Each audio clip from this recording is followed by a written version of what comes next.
Mangri. Mahal itu 1,3 dia.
Depan hari ada orang bunuh diri.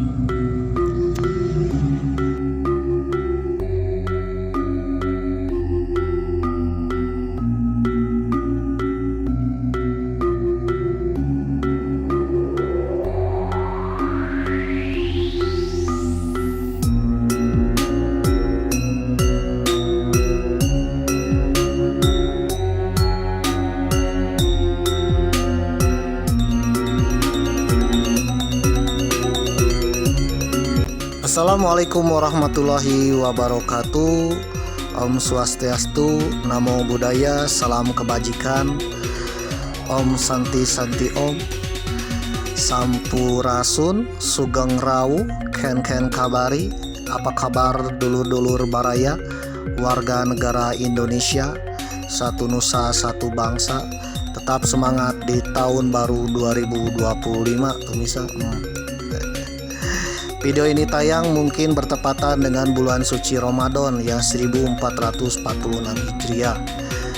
Mamang doakan mudah-mudahan kita semua dapat keberkahan di bulan suci Ramadan ini pemirsa. Mudah-mudahan kita semua yang sedang beribadah bulan suci Ramadan tamat beribadahnya ya. Tamat beribadahnya 30 hari pemirsa. Amin. Dan juga mudah-mudahan dapat keberkahan juga, dapat rezeki, dapat ampunan dan juga pahala dari Allah Subhanahu wa taala pemirsa. Amin. Oke pemirsa yang berbahagia, mudah-mudahan kita semua dapat keberkahan, keberuntungan di tahun 2025 ini pemirsa. Amin. Kalau kemarin-kemarin kita sedang mencari jodoh, mudah-mudahan saja di tahun 2025 ini dapat jodoh pemirsa. Bagi yang kemarin-kemarin sedang mencari pekerjaan ya, mudah-mudahan saja di tahun 2025 ini banyak lapangan pekerjaan pemirsa dan kita dapat pekerjaan. Amin. Mudah-mudahan saja di tahun 2025 ini juga kita semua dapat kesuksesan pemirsa. Apapun keinginannya, keinginan kita semua ya, misalkan kita ingin apa, mudah-mudahan tercapai pemirsa. Amin. Oke pemirsa, Mamang hanya berdoa mudah-mudahan kita semua dapat keberkahan di bulan suci Ramadan tahun 1446 Hijriah dan juga tahun baru 2025 pemirsa. Amin. Oke pemirsa, begitu juga negeri kita yang tercinta, negeri Indonesia. Mudah-mudahan negeri kita menjadi negeri yang makmur ya, tentram, sejahtera, bahagia rakyatnya, damai dan juga bisa mendamaikan dunia pemirsa. Amin.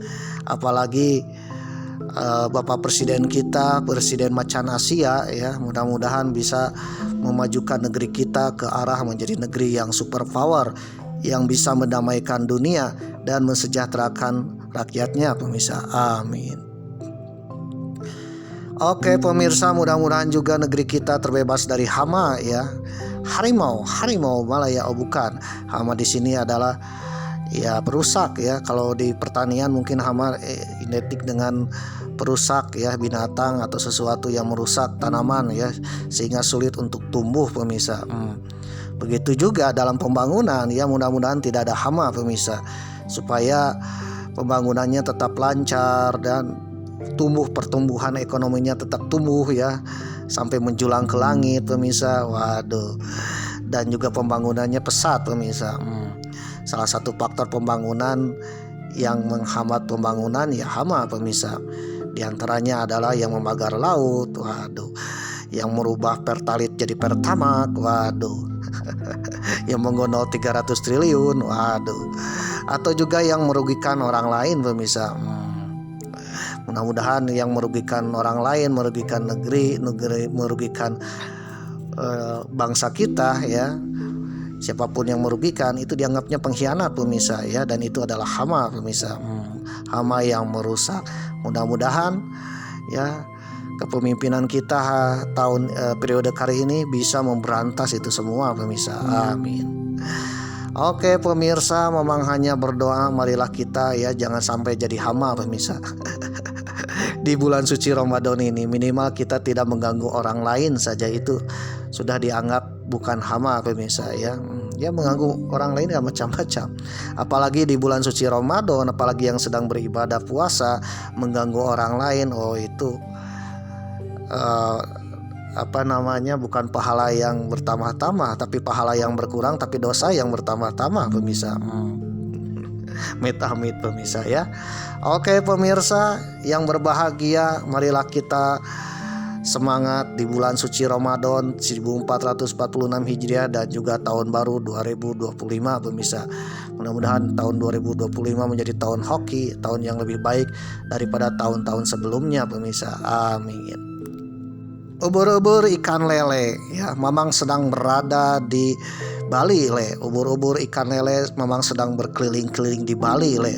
Ubur-ubur ikan lele Mamang akan berangkat ke suatu tujuan le. Waduh, ubur-ubur ikan lele. Kalau penasaran tonton sampai habis le. Waduh, ubur-ubur ikan lele mudah-mudahan dapat manfaat le. Amin. Oke pemirsa, Mamang masih melaksanakan perjalanan epik terjauh ya ke Tanah Dewata pemirsa. Episode kali ini Mamang sedang berada di mobil gokar ya, taksi online yang drivernya sang Arema mania pemirsa. Waduh, pecinta Arema Malang. Waduh, Mamang sebut aja lah Mas Malang lah. Bagi saudara-saudara yang baru nongol di episode ini ya, agak-agak membingungkan ya, lebih baik tonton di episode sebelumnya pemirsa ya. Mamang cantumkan di link deskripsi supaya kronologis kenapa Mamang ada di taksi gokar bersama Aremania ya di Bali pemirsa. Oke pemirsa yang berbahagia, Mamang sedang berada di Jalan Raya Ngurah Rai ya, Jalan Raya Ngurah Rai yang menghubungkan antara Kota Denpasar dengan Uluwatu atau Semenanjung Benoa pemirsa, dan menghubungkan dengan Bandar Udara atau Airport I Gusti Ngurah Rai pemirsa. Dan Jalan Raya Ngurah Rai ini melewati banyak sekali underpass pemirsa ya. Di antaranya ada underpass Dewa Ruci, underpass Tugu Ngurah Rai yang ada patung Ngurah Rainya ya, dan juga melewati berbagai macam tempat wisata dan juga pembelanjaan pemirsa. Jadi ini mirip-miripnya Jalan Sudirman di Jakarta pemirsa. Waduh, atau Jalan Asia Afrikanya di Kota Bandung pemirsa. Ternyata pembangunan di Bali ini ya, itu merupakan pembangunan perpaduan antara modern dengan kearifan lokal pemirsa. Dilihat dari segi bangunan, sarana prasarana termasuk underpass dan jalan ya, tata ruang kotanya benar-benar indah pemirsa. Memadukan antara taman modern, jalan modern dengan taman dan kearifan lokal. Di antaranya ada banyak patung di sini pemirsa ya. Nah, di depan sana itu ada patung Dewa Ruci pemirsa. Namun sayangnya Mamang dengan Mas Malang ya, driver Aremania itu melewati jalan underpassnya ya ke bawah pemirsa. Cananya ke atas, mungkin Mamang akan melihat patung Dewa Ruci pemirsa. Insya Allah nanti kalau ada waktu Mamang akan berkunjung ke patung Dewa Ruci yang ada di underpass ini pemirsa. Di kejauhan sudah terlihat patung Dewa Ruci. Seandainya ada kamera MacGyver yang lebih canggih mungkin bisa di zoom pemirsa ya, terlihat patung Dewa Ruci. Waduh, sedang bergumul dengan naga pemirsa. Dewa Ruci yang menyerupai Bima sedang bergumul atau bergelut ya bertarung dengan seekor ular naga pemirsa. Waduh. Oke pemirsa ya, berbicara tentang pembangunan di Bali. Pembangunan di Bali ini merupakan pembangunan yang eksotis pemirsa. Pembangunan budayanya tetap ya dibawa-bawa menjadi kearifan lokal, menjadi ciri khas, baik itu segi bangunan ya, baik itu jembatan, baik itu underpass ya. Sekalipun masuk underpass ada ukiran-ukiran Bali pemirsa. Waduh, ada kirti mukanya. Waduh, gerbang masuknya pemirsa. Waduh. Dan juga pembangunan modern ini disajikan juga dengan dicampur dengan berbagai tradisionalnya Bali ya, kearifan lokal Bali, termasuk dengan patung-patung. Kalau saudara jalan-jalan ke Bali ya, terutama ke daerah Denpasar Kabupaten Badung, waduh, ini saudara akan menikmati indahnya Bali, pesonanya Bali, perpaduan antara modern dengan ciri khas tradisional kearifan lokalnya pemirsa. Waduh. Nah, perpaduan inilah yang membuat Bali sangat-sangat benar indah pemirsa. Waduh, sangat-sangat indah dan terpukau pemirsa. Waduh, sehingga menjadi tempat destinasi wisata mancanegara untuk berlibur ke Bali pemirsa. Waduh. Oke pemirsa ya, Mamang sedang berada di underpass Dewa Ruci ini jalanannya benar-benar agak-agak padat merayap pemirsa. Waduh, maklumlah ketika Mamang kesini itu pas Nataru ya, Natal tahun baru 2024-2025 pemirsa. Ketika Mamang kesini itu pas 1 hari setelah hari Natal 2024 pemirsa. Waduh. Jadi yang namanya hari Natal yang menjelang tahun baru ini rame-ramenya tempat wisata pemirsa, termasuk di Bali. Waduh, termasuk di underpass ya, underpass Dewa Ruci ini pemirsa, benar-benar padat merayap. Waduh. Oke pemirsa, patung Dewa Ruci ini letaknya ada di Bandung pemirsa. Ya, di Kabupaten Bandung pemirsa. Maaf ya, di Kabupaten Badung pemirsa ya. Bandung dengan Badung beda ya. Bandung itu Jawa Barat, kalau Badung Bali pemirsa. Jadi patung Dewa Ruci ini letaknya di Kabupaten Bandung, bukan Badung. Waduh. Kata orang Bali bilang itu Bandung ya, bukan Bandung. Nah, patung Dewa Ruci atau underpass Dewa Ruci ini terletak di Kabupaten Badung pemirsa. Jadi Kabupaten Badung bersebelahan dengan Kota Denpasar. Bahkan sebagian tempat wisata ada banyak terdapat di daerah Kabupaten Badung. Kabupaten Badung dengan Kota Denpasar ini mirip-mirip dengan Kota Bandung dengan Kabupaten Bandung pemirsa. Mirip-mirip dengan Kota Bogor dengan Kabupaten Bogor, Kota Bekasi dengan Kabupaten Bekasi. Jadi dahulu Kabupaten Badung ini ibu kotanya di Denpasar pemirsa.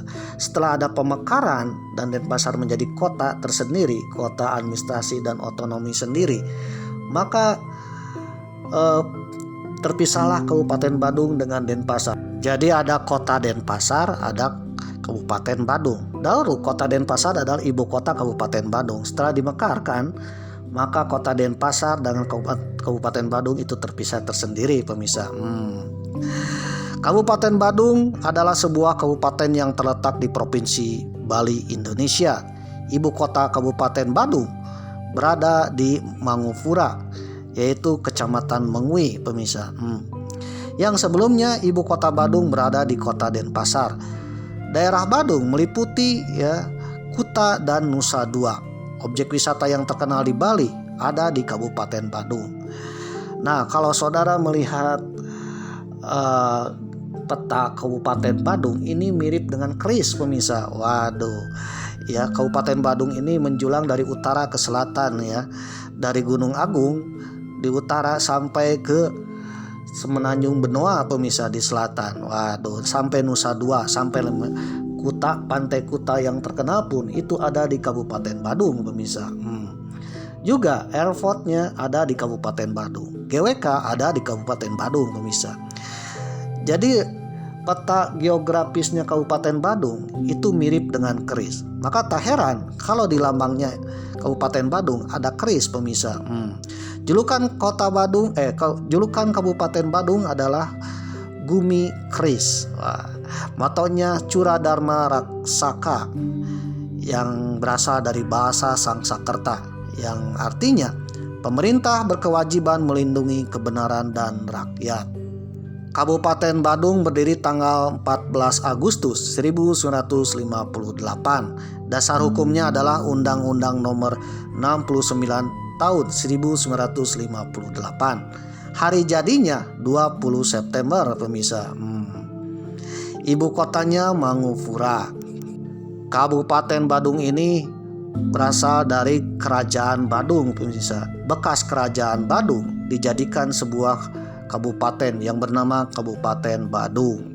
Di Kabupaten Badung ini ada yang terkenal dan peristiwa terkenal, yaitu Puputan Badung pemirsa. Memang sudah bahas di episode sebelumnya. Ya, tinggal buka link deskripsi ya. Di situ ada pemirsa. Karena memang kebanyakan kabupaten-kabupaten di Bali ini bekas wilayah kerajaan sebelumnya pemirsa. Seperti Kabupaten Badung, bekas Kerajaan Badung. Kabupaten Jembrana, bekas Kerajaan Jembrana. Kabupaten Tabanan, bekas wilayah Kerajaan Tabanan misal. Oleh karena itu Kabupaten Badung, bekas Kerajaan Badung. Dalam sejarahnya Kabupaten Badung yang mirip geografisnya keris ini Dulunya bernama Nambangan sebelum diganti oleh I Gusti Ngurah Made Pamecutan pada akhir abad ke-18 dengan memiliki keris dan cemeti pusaka. Nah, keris dan cemeti pusaka inilah dijadikan lambangnya Kabupaten Badung. Bahkan letak geografisnya juga mirip keris, pemirsa. Ia dapat menundukkan kerajaan Mengwi dan Jembrana hingga tahun 1810. Setelah Belanda menghancurkan kerajaan Badung pada peristiwa Puputan Badung yang memang telah bahas ya, tanggal 20 September 1906, Belanda akhirnya mendaur ulang bekas kerajaan Badung ini menjadi wilayah administratif yang kelak menjadi wilayah Kabupaten Badung dengan ibu kotanya Denpasar.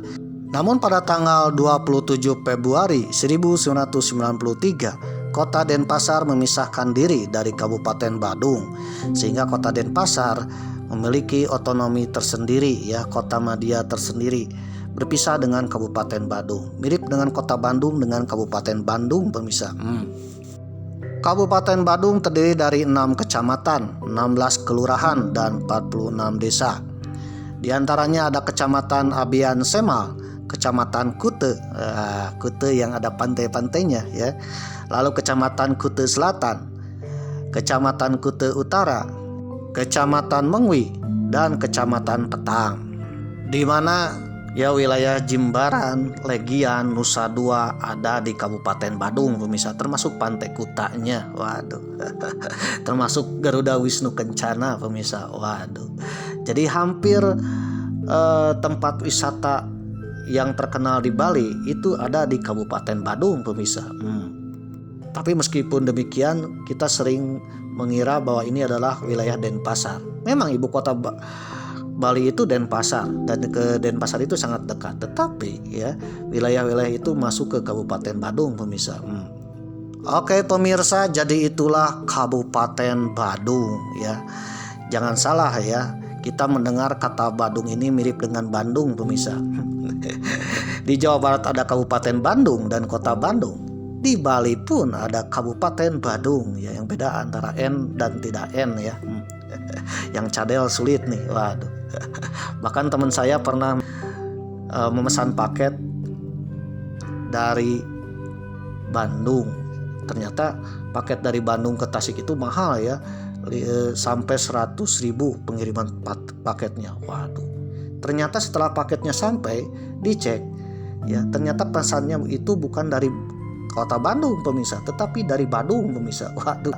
Jarak dari Kabupaten Badung atau Denpasar ke Kota Tasikmalaya itu jaraknya hampir 1000 km lebih, pemirsa. Waduh. Pantas saja mahal ya. Ternyata salah pesen barang di online ya. Dikiranya Bandung, ternyata Badung, pemirsa. Memang semakin jauh kan paketnya semakin mahal, pemirsa. Waduh. Oke pemirsa ya, jadi ada kemiripan dengan Bandung dan Badung, pemirsa. Bandung di Jawa Barat, ibu kota provinsi Jawa Barat. Badung pun pernah menjadi ibu kota provinsi Bali sebelum akhirnya kota Denpasar memisahkan diri dan kota Denpasar menjadi ibu kota provinsi Bali sekarang, pemirsa. Oke pemirsa yang berbahagia, ubur-ubur ikan lele, marilah kita tetap semangat le. Mamang ketika melewati underpass Dewa Ruci ya di wilayah Kabupaten Badung, ini trafiknya benar-benar macet sekali, pemirsa ya, agak-agak macet dan penuh kendaraan, padat merayap. Nah sambil menikmati ke arah terowongan ya, Mamang akan sedikit cerita tentang Dewa Ruci, pemirsa. Waduh, ternyata Dewa Ruci ini adalah salah satu lakon dari pewayangan Jawa, pemirsa, lakon Mahabharata ala Indonesia. Padahal Dewa Ruci ini ya dalam naskah asli Mahabharata yang dari India itu tidak ada tokoh Dewa Ruci, pemirsa. Waduh. Jadi tokoh Dewa Ruci adalah Mahabharatanya Indonesia, pemirsa. Tokoh yang ada kisah Mahabharatanya ala Indonesia, pemirsa. Waduh. Kira-kira seperti apa Dewa Ruci itu, pemirsa? Mungkin saudara yang sering nonton wayang pasti paham ya siapa itu Dewa Ruci pemirsa. Waduh. Dan bahkan Dewa Ruci ini pun dijadikan nama sebuah kapal layar, kapal latih ya TNI Angkatan Laut pemirsa ya, kapal layar Dewa Ruci pemirsa.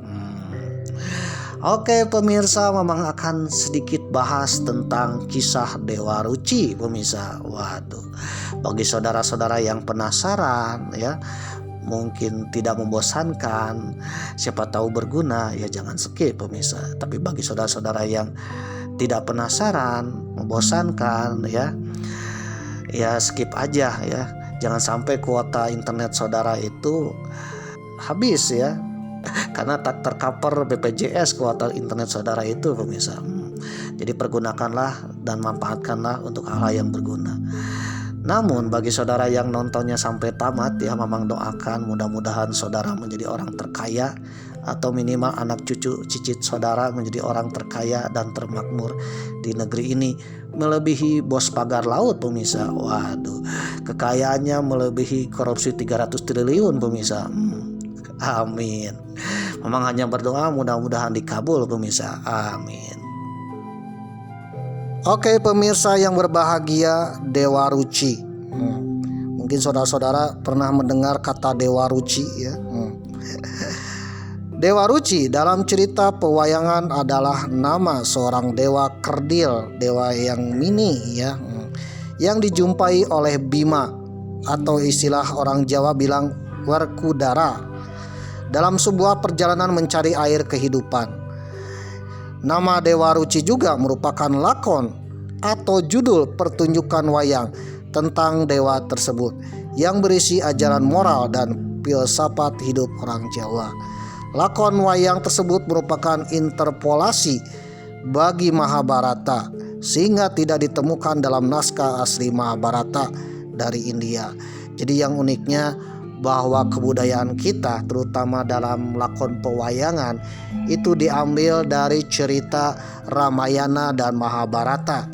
Yang kita tahu yang namanya cerita epos Mahabharata dan Ramayana ini berasal dari India pemirsa.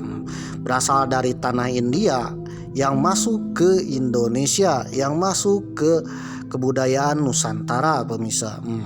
Cerita Ramayana dan Mahabharata inilah yang menjadi dasar fondasi cerita sastranya di Nusantara. Salah satunya dalam pergelaran wayang pemirsa. Namun uniknya ya, banyak cerita Ramayana dan Mahabharata yang digubah oleh orang-orang Nusantara pemirsa, yang disesuaikan dengan kebudayaan kita, atau dalam bahasa ilmuwan disebut dengan lokal genius pemirsa. Jadi menyesuaikan dengan kebudayaan. Salah satunya banyak tokoh-tokoh cerita Mahabharata atau Ramayana di Indonesia tidak sama dengan cerita Mahabharata dan Ramayana. Ada tokoh-tokoh yang ada di Indonesia tetapi nama tokoh tersebut tidak ada dalam naskah asli Ramayana dan Mahabharata, atau cerita epos Ramayana dan Mahabharatanya di India pemirsa.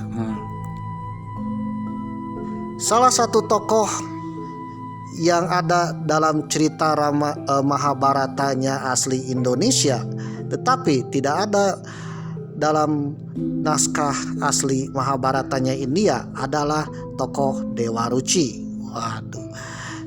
Selain Dewa Ruci ada lagi tokoh seperti Semar, Punakawan, Bagong, Petruk, atau apalagi Astrajingga, Gareng, Dewala.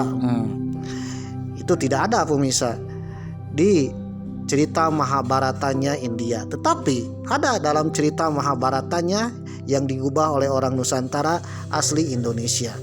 Jadi artinya Dewa Ruci dan Punakawan itu asli tokoh Indonesia yang disematkan dalam cerita lakon wayang sesuai dengan cerita Mahabharata pemirsa.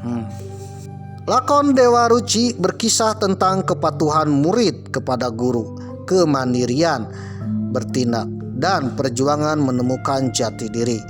Menurut filsafat Jawa, pengenalan jati diri akan membawa seseorang mengenal asal-usul diri sebagai ciptaan dari Tuhan.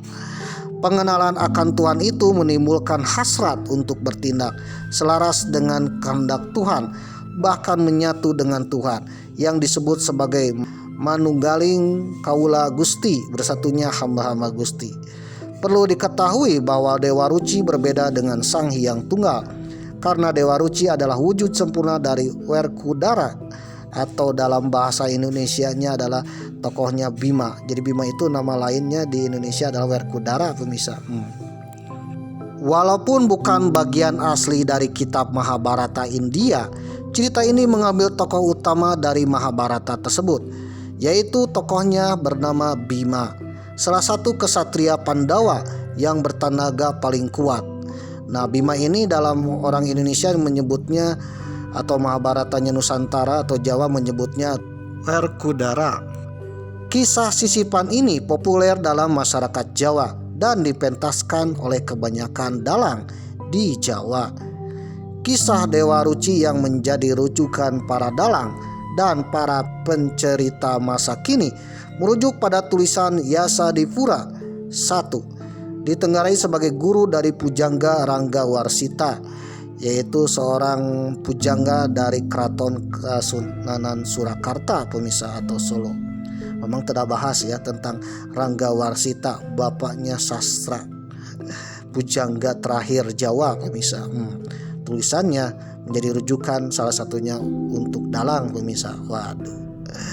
Nah, Ranggawarsita ini pernah hidup pada masa Pakubuwono III tahun 1749 sampai 1788 dan Pakubuwono IV 1788 sampai 1820. Yasadipura I atau Ranggawarsita dijuluki sebagai penjaga penutup Keraton Surakarta. Kenapa penutup Keraton Surakarta? Memang telah bahas, pemirsa. Waduh. Salinan kisah Dewa Ruci juga dipublikasikan ke beberapa kali oleh sejumlah penerbit. Di antaranya Serat Dewa Ruci, cetakan pertama yang diterbitkan oleh Mas Ngabehi Kramaprawira tahun 1870, dicetak oleh percetakannya Van Dorp Semarang dengan aksara Jawa. Serat Dewa Ruci berbahasa Jawa dan juga beraksara Jawa, tulisan Mas Ngabehi Mangunwijaya, dan diterbitkan oleh Tan Huen Sui ya dari Kediri tahun 1922. Yang ketiga, cerita Dewa Ruci yang dimuat di majalah Belanda Jawa pada tahun 1140 dengan kontributor Raden Mas Purbacaraka. Waduh. Yang keempat, Serat Dewa Ruci Kidung dan Bentuk Kakawin yang diterbitkan oleh penerbit Dahara Price Semarang tahun 1991, berhuruf Latin berbahasa Jawa dan ada terjemahan bahasa Indonesia. Secara tekstual dalam versi tersebut hanya disebutkan penulisnya adalah Pujangga Surakarta. Ditelaah dari beberapa naskah termasuk yang dikarang oleh Yasadipura I atau Ranggawarsita, tema dari kisah Dewa Ruci syarat akan ajaran kebatinan masyarakat Jawa, yakni berisi pencarian jati diri seorang manusia. Kisah Dewa Ruci ini banyak disenting oleh penulis buku-buku etika Jawa, misalnya Prince Magnisuseno, Hajim Amir, Ignas J. Saksana, dan Joko Dwiyanto. Dan cerita Dewa Ruci ini ya, lakon Dewa Ruci ini menjadi cerita pendidik, pemirsa ya. Ibaratnya dalang ini mendidik generasi muda, pemirsa. Jadi dalam lakon-lakon wayang ini ada cerita tentang kehidupan, cerita nasihat, cerita tentang lakon lawak ya, punakawan, ada tentang lakon kepemerintahan. Dan ini kalau Dewa Ruci ini lakonnya adalah lakon pendidikan, pemirsa, mendidik jiwa-jiwa generasi muda, pemirsa. Waduh.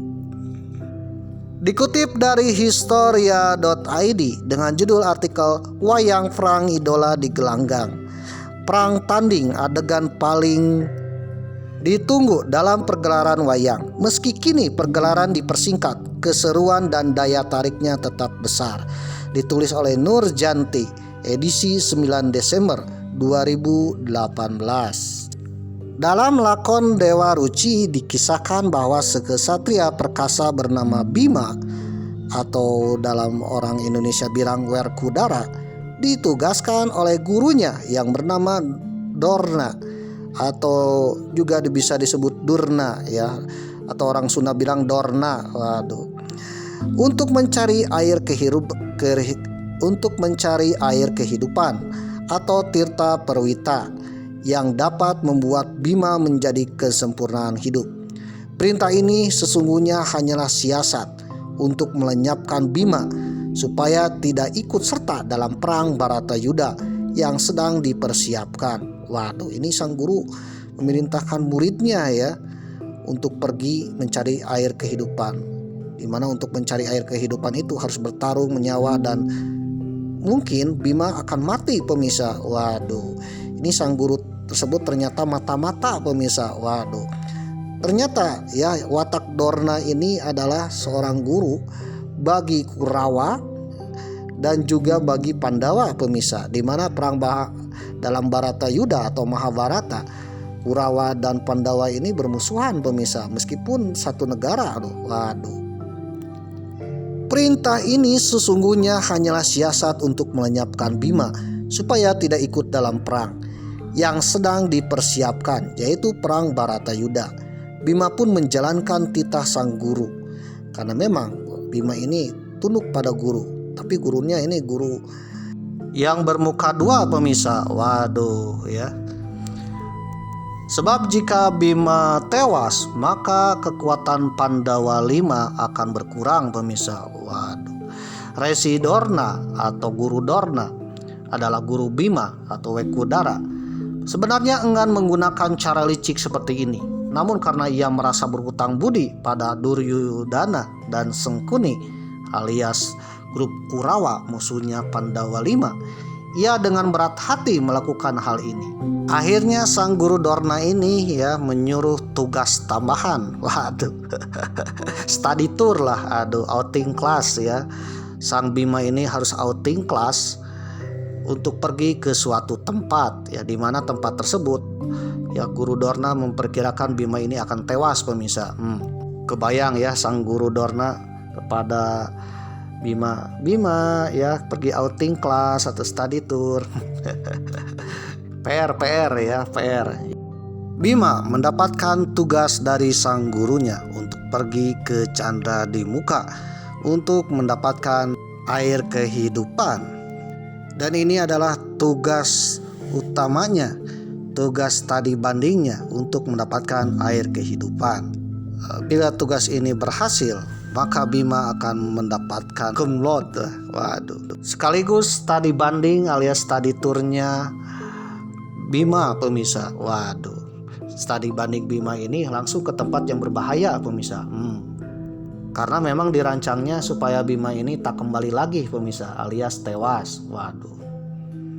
Kira-kira kalau ada guru seperti itu ya memberi tugas ke suatu tempat, misalkan ke kandang macan. Waduh, kira-kira murid zaman sekarang ada yang mau nggak? Pasti akan diprotes pemirsa, dan pasti akan dijuluki guru gila pemirsa. Tapi lain dengan Bima. Bima tetap berpegang teguh pada gurunya. Waduh. Tugas outing kelasnya, Bima diutus ke gua Gunung Candra di Muka. Karena sang guru yakin bahwa Bima tak akan kembali lagi. Waduh, alias tewas. Tugas dinas luar studi banding ke tempat tersebut ternyata untuk membunuhnya pemirsa. Waduh, jadi hati-hatilah kalau atasan mengirimkan ke tempat yang aneh-aneh pemirsa. Waduh. Setelah mendapati bahwa air yang dicarinya ternyata tidak ada, maka ia mengobrak-abrik gua hingga membuat terkejut dua raksasa yang tinggal di sana, yaitu Rukmuka dan Rukmakala. Kemudian terjadi perkelahian antara mereka yang akhirnya dimenangkan oleh Bima. Saat beristirahat usai pertempuran, ia bersandar pada sebuah pohon beringin. Tak lama kemudian suara tak berwujud yang berasal dari Batara Indra atau dan Bayu memberitahu bahwa dua raksasa yang dibunuh Bima ternyata memang sedang dihukum Batara Guru. Lalu mereka memerintahkan Bima agar kembali ke Astina karena air kehidupan tak ada di gua tersebut. Setibanya di Astina, di negara Astina, Bima menghadap Guru Dorna atau Resi Dorna. Sang guru pun sangat terkejut sekali pemirsa. Waduh, ini loh kenapa pulang? Waduh, kenapa pulang le? Waduh, ubur-ubur ikan lele. Sang Bima bercerita kepada sang Guru Dorna bahwa ketika ia di Candradimuka, ia tidak menemukan air kehidupan. Namun sang Bima pun bercerita bahwa Bima telah mengalahkan 2 raksasa terjahat di Candradimuka. Dan sang Resi Dorna pun berkilah alias berdalih bahwa ia hanya menguji Bima. Sang guru pun sangat tersenyum bagus, padahal dalam hatinya waduh. Sang Bima masih menganggap bahwa tugas PR dari gurunya itu untuk pembelajaran dirinya. Padahal sang guru itu punya niat tersendiri ingin melenyapkan Bima pemirsa. Waduh. Namun sayangnya tugas yang dicarinya tugas outing kelasnya yang dicari yaitu air kehidupan belum ditemukan oleh Bima. Oleh karena itu sang Guru Dorna memberi nilainya BL pemirsa. Sang Guru Dorna memberi perintah harus selesaikan tugasmu yaitu mencari air kehidupan. Jikalau di Candradimuka tidak ada, maka dirimu harus pergi ke samudra. Memang di samudra itu banyak sekali tantangannya pemirsa, dan kemungkinan Bima pun akan tewas di sana. Tugas Bima belum lulus kalau belum menemukan air kehidupan. Oleh karena itu Guru Dorna memberi saran kepada Bima untuk mencarinya di samudra atau lautan selatan, karena disitulah kemungkinan ada air kehidupan. Bila dirimu menemukan air kehidupan, maka dirimu akan lulus SBMPTN, akan lulus menjadi sarjana Pandawa pemirsa. Karena ucapan dari Guru Dorna itulah, maka mau tidak mau sang Bima harus mendapatkan air kehidupan supaya skripsinya lulus menjadi sarjana kesatria Astina pemirsa. Waduh, kebayang kalau ingin menjadi sarjana ala Pandawa ala Bima pemirsa harus mendapatkan air kehidupan, harus bertarung nyawa pemirsa. Apalagi dosennya ini ingin membunuhnya pemirsa. Waduh. Sebelum berangkat, semua kerabat Bima melarang dan memperingatkan bahwa sang Guru Dorna ini guru gendeng pemirsa. Wiro Sableng guru gendeng. Waduh, bahwa semuanya itu hanyalah jebakan. Namun Bima tetap teguh dan bertekad pergi demi menyelesaikan tugas outing kelasnya. Waduh. Tugas study tournya yaitu melaksanakan titah sang guru. Waduh, ini Bima ini keras kepala loh. Waduh, ditugaskan guru gendeng guru yang menyesatkan mau saja pemirsa. Karena teman-teman Bima yang lain yaitu dari Pandawa 5 bahwa Bima ini guru memberikan tugas pada Bima ini tak mungkin diselesaikan oleh Bima, bahkan bisa membunuh Bima pemirsa. Namun tekad Bima lain pemirsa sekali ditugaskan oleh sang guru langsung dikerjakan PR-nya. Waduh. Begitu mendapat perintah tugas PR untuk mencari Tirta Pawita, air kehidupan dari sang Resi Dorna, Werkudara alias Bima langsung berkelana. Dia akhirnya berhasil menemukan sumur tua Jolotundo di Gunung Argo Kiloso. Namun dia tak bisa langsung mendapatkan Tirta Pawirta karena harus bertapa terlebih dahulu. Untuk memuluskan jalannya, Werkudara alias Bima memanggil para pengawalnya, yaitu Hanoman, Satyaki dan putranya Gatotkaca. Waduh, untuk menjaga pertapaan. Upaya tersebut tak sia-sia. Di tengah pertapaannya, Sudirgavati, prajurit Prabu Karungkala yang diperintahkan oleh Resi Dorna alias Guru Dorna Gendeng untuk mengganggu pertapaan sang Bima alias Werkudara, tiba-tiba datang mengganggu pertapaan Werkudara pemirsa alias Bima. Bima diganggu oleh prajurit suruhan alias buzzernya. Waduh, buzzer Dorna nih. Gangguan itu membuat Anoman dan rekan-rekannya langsung bertarung melawan Sudirgapati. Sudirgapati melawan Anoman. Ketika Sang Bima atau Werkudara sudah sampai di tepian samudra, ia menenangkan pergolakan batin dalam dirinya sebelum memasuki samudra raya itu. Ya, jiwa yang tenang bisa mengalahkan musuh yang seberat apapun, pemirsa. Jadi rata-rata kita ya kalah itu karena ketakutan, pemirsa, ya. Tapi kita bisa menang kalau kita tenang, pemirsa. Samudra yang luas ini dan sangat berbahaya karena banyak makhluk-makhluk aneh. Dengan jiwa yang tenang, maka Sang Bima pun bertekad untuk mengarungi samudra mencari air kehidupan. Sebagai bukti tugas outing kelasnya, pemirsa. Jadi kali ini outing kelasnya atau study bandingnya, study tournya ke samudra yang berbahaya, pemirsa. Sebelum memasuki samudra raya itu, berkat kesaktian Aji Jala Segara, ajian yang dipunyai oleh Bima yang ia dapatkan dari Batara Bayu pada perjalanan sebelumnya ke Gunung Candradimuka, Bima mampu memasuki dasar samudra dengan cara menyibak air. Bahkan ia sanggup bernapas di dalamnya. Seekor naga penghuni dasar samudra segera melilit Bima. Setelah bergumul cukup lama, ia pun menikamnya. Kuku yang dipunyai Bima ini adalah mempunyai senjata andalannya, yaitu kukunya yang dikenal dengan Pancanaka. Kukunya itu menghujani ke badan naga yang akhirnya merenggut nyawa sang naga tersebut. Maka dikenallah kuku Bima, pemirsa. Energi drink. Ini minuman ya. Setelah bertarung melawan naga, Sang Bima atau Werkudara bertemu dengan seorang dewa. Dewa ini kerdil, kecil ya. Dan dewa ini bersinar. Dewa ini rupanya mirip dengan Bima sendiri, pemirsa. Jadi wajahnya ya, penampakannya itu mirip dengan wajah Bima sendiri, tapi ukurannya sangat kecil. Besar dari dewa tersebut tidak lebih besar dibanding telapak tangan Bima. Bahkan telapak tangan Bima terlalu besar untuk dewa tersebut. Nah, dewa tersebut adalah Dewa Ruci. Ya, dewa kerdil tersebut Dewa Ruci. Lalu Dewa Ruci memerintahkan Bima untuk memasuki telinga kirinya. Namun dengan sebuah keajaiban, Bima berhasil masuk ke telinga dewa kerdil itu. Padahal kecil ya, disuruh masuk ke telinganya. Ini gimana nih? Tapi dengan kesaktian Bima bisa masuk ke telinga sang dewa meskipun ukurannya kecil. Ini yang menjadi pertanyaan, apakah dewanya yang membesar atau Bimanya yang mengecil sehingga masuk ke telinga sang dewa, pemirsa.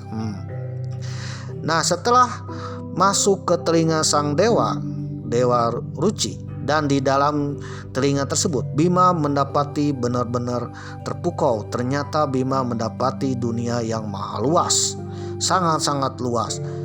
Dewa Ruci mengatakan bahwa air kehidupan tidak ada di mana-mana, sebab air kehidupan berada di dalam diri manusia itu sendiri. Bima memahami wejangan Dewa Ruci yang sesungguhnya adalah representasi dirinya sendiri yang muncul dan memberi pengajaran kepadanya, karena ia telah mematuhi perintah gurunya dengan sepenuh hati. Dengan menuruti perintah sang guru yang dikatakan agak gendeng itu ya, karena gurunya sendiri mengharapkan ya Bima ini tewas. Ternyata dengan mematuhi sang guru, Bima yang tadinya berharap untuk tewas ternyata bertemu dengan sang dewa, pemirsa.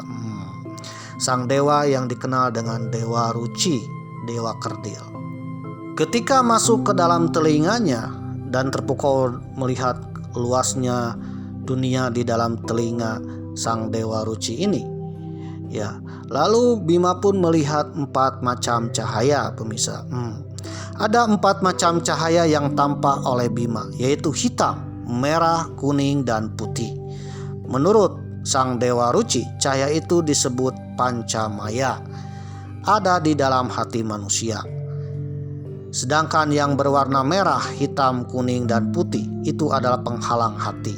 Yang hitam melambangkan kemarahan, yang menghalangi dan menutupi tindakan yang baik.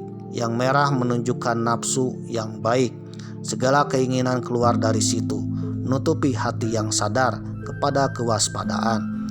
Yang kuning hanya suka merusak, sedangkan yang putih berarti nyata.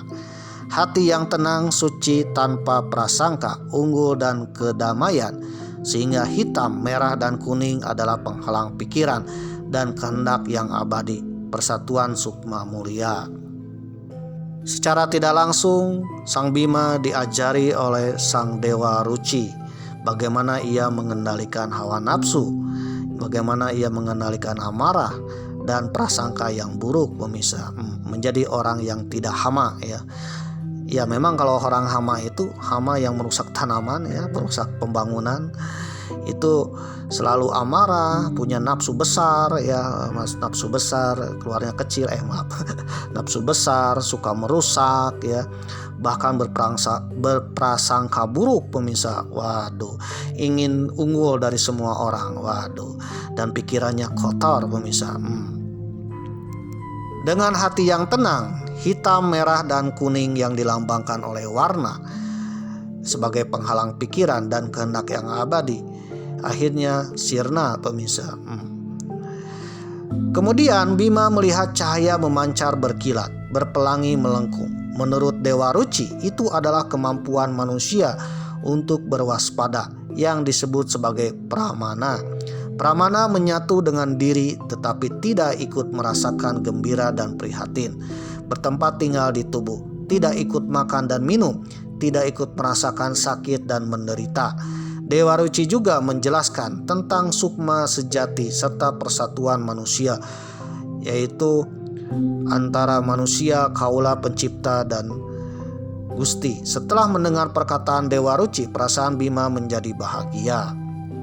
Makna kisah Dewa Ruci merupakan alegori tentang hasrat manusia yang terus ingin melacak keberadaan Tuhan, dan dengan nalar ia melakukan penjelajahannya.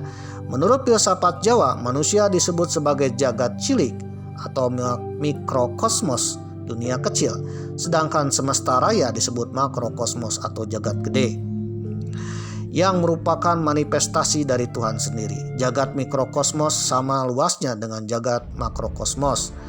Di sana rahasia ketuhanannya diberi petunjuk. Siapa yang mengenal dirinya, maka ia akan mengenal Tuhannya. Keyakinan ini mengendap dalam keyakinan orang-orang Jawa pada masa silam. Perjalanan Bima mengalahkan para raksasa untuk menemukan air perwita, mengalahkan naga, dan bertemu dengan sang dewa bernama Dewa Ruci, syarat akan simbol-simbol tentang perjuangan manusia, yaitu perjuangan mengalahkan nafsu-nafsu yang dapat menghalangi menuju kesempurnaan. Misalnya nafsu makan, waduh, ketika bulan puasa kita harus nahan nafsu ya, waduh. Kekuasaan, nafsu kesombongan, nafsu seksual, nafsu macam-macam, waduh. Bima mencapai kesempurnaan karena watak dan sifat rela, patuh, waspada, eling, tidak lupa diri, dan rendah hati. Seorang yang telah mengetahui jati dirinya akan melakukan hal-hal tersebut dengan alasan ia mengamalkan tugas-tugasnya di dunia. Nah, setelah mendapatkan wejangan dari Dewa Ruci, ternyata yang dimaksud air kehidupan adalah yaitulah wejangan yang diucapkan oleh Dewa Ruci tersebut, pemirsa. Akhirnya Sang Bima pun kembali ke Astina. Waduh, sang guru pun sangat terkejut, pemirsa. Waduh, ditambah terkejut lagi, Sang Bima membawa tugasnya dan menyelesaikan tugasnya. Inilah tugas outing class atau study tournya, study banding ya, dinas luarnya Bima, pemirsa. Setelah menyelesaikan tugasnya, maka terjadilah yang dikenal dengan Perang Bharatayuddha atau Perang Mahabharata, pemirsa. Gara-gara ditugaskan oleh Guru Dorna kepada Bima untuk mencari air kehidupan yang berharap Bima itu tewas, ternyata Bima melaksanakan tugasnya, pemirsa ya, melaksanakan tugasnya untuk sang guru. Meskipun menghadapi banyak godaan dan bahaya, pemirsa. Namun pada akhirnya ya, Sang Bima bukannya tewas tetapi mendapatkan ilmu dan bertemu dengan dewa yang memberi pencerahan kepada Bima, pemirsa. Setelah menyelesaikan tugas dari Guru Dorna, terjadilah perang Baratayuda, di mana Bima berhasil memenangkan perang bersama Pandawa. Salah satu kekuatannya adalah beliau mengikuti arahan wejangan yang diucapkan oleh sang Dewa Ruci, pemirsa, yaitu ketenangan dan kesabaran mengendalikan hawa nafsu. Bima bukannya tewas tetapi semakin menjadi sakti, pemirsa, gara-gara tugas outing kelasnya dari sang Guru Dorna. Nama lakon Dewa Ruci pun disematkan dalam kapal layar latih TNI Angkatan Laut, pemirsa, kapal layar latih pertama TNI AL. Kapal layar ini buatan Jerman, pemirsa. Dikutip dari historia.id, dengan berlayar bersama Dewa Ruci, kapal ini telah mengabdi 70 tahun kepada Republik Indonesia. Tak hanya mendidik taruna, karena Dewa Ruci ini mendidik taruna ya, menjadi orang yang kuat di laut, tangguh di laut, pemirsa. Mirip-mirip Dewa Ruci mendidik Bima, pemirsa. Waduh. Kapal ini juga menjadi agen kebudayaan Indonesia ke luar negeri. Karena memang kapal Dewa Ruci ini berlayar ya dari satu negara ke negara lain dengan berlayar damai sebagai agen penyebaran budaya ya, budaya Indonesia atau promosi budaya ke luar negeri, pemirsa. KRI Dewa Ruci adalah kapal pelatihan jenis barquentine bagi taruna atau kadet Akademi Angkatan Laut TNI Angkatan Laut. Kapal ini berbasis di Surabaya dan merupakan kapal layar terbesar yang dimiliki TNI Angkatan Laut. Nama kapal ini diambil dari nama dewa dalam kisah pewayangan Jawa, yaitu Dewa Ruci. Sejak memperkuat jajaran TNI AL tahun 1953, KRI Dewa Ruci masuk dalam jajaran Satuan Kapal Bantu Komando Armada II Surabaya. KRI Dewa Ruci telah 2 kali melaksanakan pelayaran muhibah keliling dunia, yaitu tahun 1964 dan 2012. Pada pelayaran KJK 1964, KRI Dewa Ruci yang dipimpin oleh Letkol Laut Sumantri membawa 78 orang taruna Akademi Angkatan Laut dan 32 anak buah kapal atau ABK untuk mengarungi 7 samudra serta 5 benua dengan kapal layar yang mirip-mirip kapal layar era abad ke-18, pemirsa. Kenapa Angkatan Laut kita dididik untuk berlayar dengan kapal layar? Ternyata dengan berlayar dengan kapal layar Dewa Ruci ya, banyak pengalaman sekaligus mendidik para kadet atau taruna Angkatan Laut menjadi pelayar yang tangguh, pemirsa. Dan kapal layar ini adalah kapal layar dasar-dasar pelayaran, pemirsa. Sebelum berlayar dengan kapal perang yang modern, maka para kadet pun harus belajar dari kapal tradisional, kapal layar, pemirsa ya. Kapal layar ini adalah pendidikan dasar menjadi angkatan laut, pemirsa. Bila para kadet atau taruna atau mungkin perwira berhasil menjalankan kapal layar ini, berarti beliau bisa menjalankan kapal modern, pemirsa. Jadi sebelum menjalankan kapal modern, maka taruna dididik dasar-dasar pelayaran menggunakan kapal layar ini, yaitu mirip-mirip sang Bima diajarkan oleh sang Dewa Ruci, pemirsa. Selain KRI Dewa Ruci sebagai kapal latih layar, ternyata pemerintah Republik Indonesia membeli kapal layar lagi untuk latihan para kadetnya, yaitu kapal Bima Suci. Kapal Bima Suci ini adalah kapal kedua latih sebagai kapal layar selain kapal Dewa Ruci yang mungkin usianya sudah tua, pemirsa. Baik kapal KRI Dewa Ruci maupun KRI Bima Suci ya, dua-duanya ditugaskan bukan untuk perang tetapi untuk melatih para kadet taruna Akademi Angkatan Laut, pemirsa, supaya tangguh di laut. Waduh, supaya siap berpertempur menjaga kedaulatan NKRI. Mirip dengan Bima, Bima pun bisa tangguh di medan tempurnya Mahabharata berkat wejangan dan didikannya sang Dewa Ruci.